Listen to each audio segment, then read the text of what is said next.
Peut-être. Mais la tête de Jésus a les yeux pour te voir. La tête de Jésus a les oreilles. La tête a la bouche. La tête a le nez. Tant que ce n'est pas la tête là qui est Jésus lui-même, qui a les yeux pour te voir, c'est-à-dire tu ne t'éloignes pas de la parole de Dieu. Tu ne sors pas de la présence de Dieu. Tu restes où la tête va te voir. Parce qu'il faut qu'il te voie pour déclarer sa bénédiction dans ta vie. Il faut qu'il te voie pour juger le démon qui te tient dans le péché. Il a les oreilles pour entendre les accusations, tout ce qui... Pour maintenant, comme il va bien dire dans Jean 7, selon que j'entends, je juge. Il a la tête. Il va juger avec sa bouche en déclarant ce qu'il a vu, ce qu'il rend témoin. Donc si on s'écarte de la tête, qu'on ne se mente pas qu'on est encore dans la foi. La tête qui est Jésus. On n'a pas dit que la tête c'est un homme. On a dit la tête qui est Jésus, qui est la parole de Dieu. Au commencement, n'était pas un homme, ce n'était pas un prophète.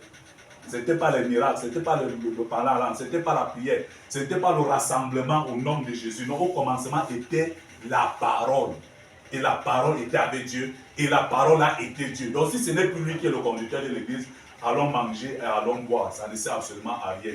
Après ça, c'est le feu éternel. Voilà ce que Jésus lui dit.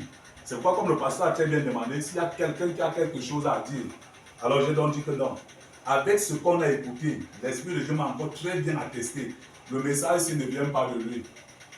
C'est-à-dire que c'est l'Esprit qu'il a utilisé pour remettre encore le message ici encore ce matin.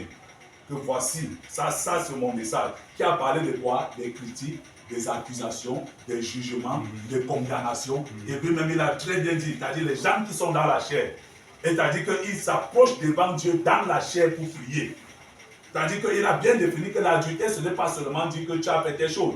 C'est-à-dire que tu pars devant Dieu, élever une requête de prière étant dans la chair. Montant par là que Jésus est incapable de sanctifier, que c'est impossible. Que ce que tu dis que la sanctification est possible, c'est le mensonge.